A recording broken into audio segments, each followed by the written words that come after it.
Hello and good morning, everyone. My name's Amanda, and I'm the Community Outreach Coordinator here at the Missouri Poison Center. And today we're going to talk about a topic that's very important, which is safe medicine disposal and drug takeback.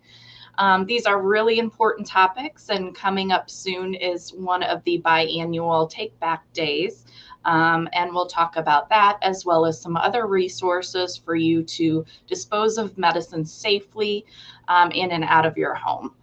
All right, so let's get to it. Let's go ahead and just start by first talking about why we need to do this. And really, the statistics are staggering. 7 out of 10 people who abuse prescription drugs get them from friends or family. Often that's out of the medicine cabinet in their home as a guest or a visitor. And so regularly cleaning out unneeded medicine every 6 months can help avoid drugs from falling in the wrong hands. On top of that, many homes have children, whether they're your own children or grandchildren or visiting children.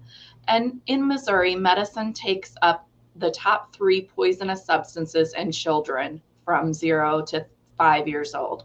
So kids under 5, of the top 3 substances that kids get into the most includes pain relievers, such as our over-the-counter pain relievers or prescription, heart medications, which can be very serious in children, and stimulants, so things that are used for attention deficit and other disorders.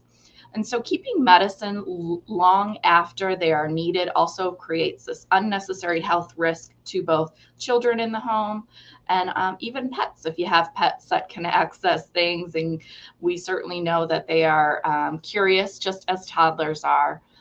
So even child-resistant containers cannot completely prevent a child or a pet from taking a medicine. We know we have seen here at the Missouri Poison Center kids as young as 2 years old able to open those child-resistant containers, which are so hard for our own adults and myself included to open. But as long as they are able to do that turning mechanism, like a doorknob mechanism, they can start to open medicine bottles. And so that's really important to know.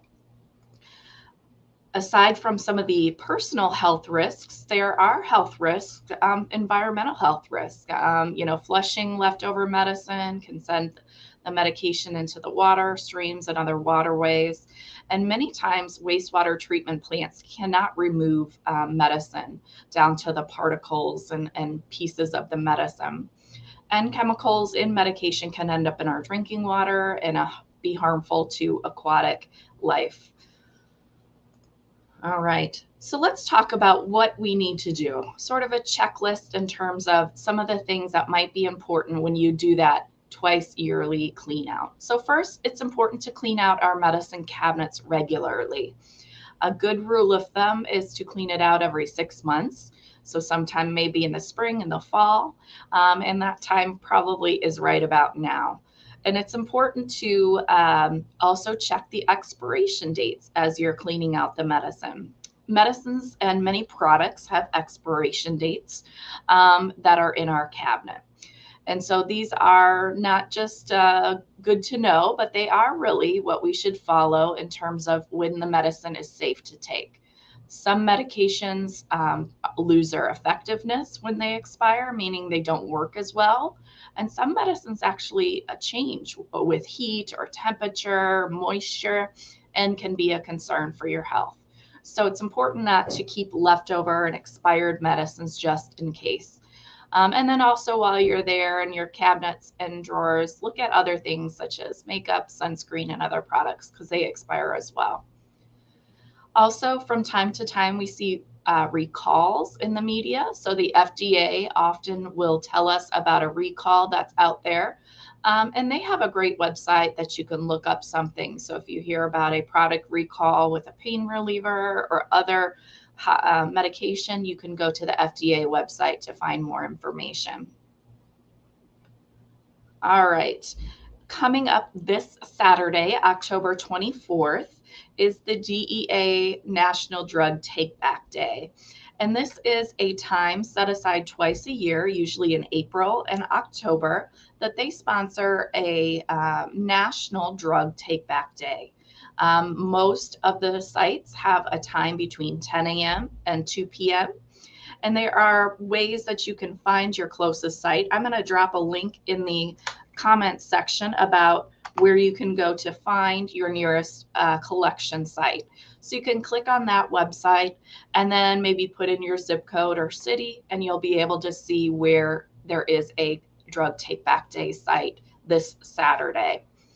All right, so that's important to know. Let's move on. I also want to share with you a year-round resource. Let me get this one dropped in the comments as well. And then hopefully we can do a little live demo. So this one is an initiative that many are using, and we are using it as a resource. This is actually a group that I work with. Let me put this on the other screen there. All right. So this is the Missouri Product Stewardship Initiative. And really, it's a group of like-minded people wanting to dispose of medicine in a safe way, whether they work with the healthcare industry or the sewer and water industry, environmental industry. So we all want to have this similar messaging in terms of where we can dispose and how we can dispose of medicine properly. So if you follow that Missouri PSC link, you will come to this page. And it's got some great graphics that you can use, some of which I've already used today. You can feel free to download those and use them in your organization. But this map is what I want to share with you. So this is a Missouri map that was put together by this organization that and it really gives us a great list of all the pharmacies, law enforcement, health services, hospitals, and local government take back sites. So you'll see they each have a little icon in the charts over here on the left. So for example, if I lived in Jefferson City and I wanted to scroll in, you're literally zooming in like you are to find directions. And you can click on one of these sites, and because it has this pill shape, you will see that it's a pharmacy, but it might have a different icon. So you can click on that and it tells us where it is. This is a Walgreens, the address and the hours, and if there's any limitations and what they accept or don't accept. So it's a great interactive tool for the entire state. It's pretty comprehensive. Occasionally we'll see some that need to be updated. But for example, let's click on this, zoom into this one. This little star indicates a law enforcement site. So this is at the Crocker Police Department. It gives the address, your county, and then the time. It's always best, especially in these times of sort of reduced hours and COVID still, there might be some hour changes or times when they're open that's reduced. So it is important maybe to give them a call before you show up, just because things do change that we can't always update. But this map is a great interactive tool resource. Again, the link for it is there in the comments section. And this is a year-round thing, so you can find your local disposal location. All right, let me close that up. All right, so there's that website again. All right, perfect. So let's move on. Of course, we always recommend that the first choice for proper disposal is in a disposal location. Again, that could be one of those pharmacies, police stations, or take-back sites that was listed on both the DEA as well as that interactive map tool. Now, our recommendation for a second choice, if you can't get to a location, although there are many across the state, there are drug take-back mail-back programs. This might be organized through your pharmacy or insurance program. So you can ask there if there is a mail-back program.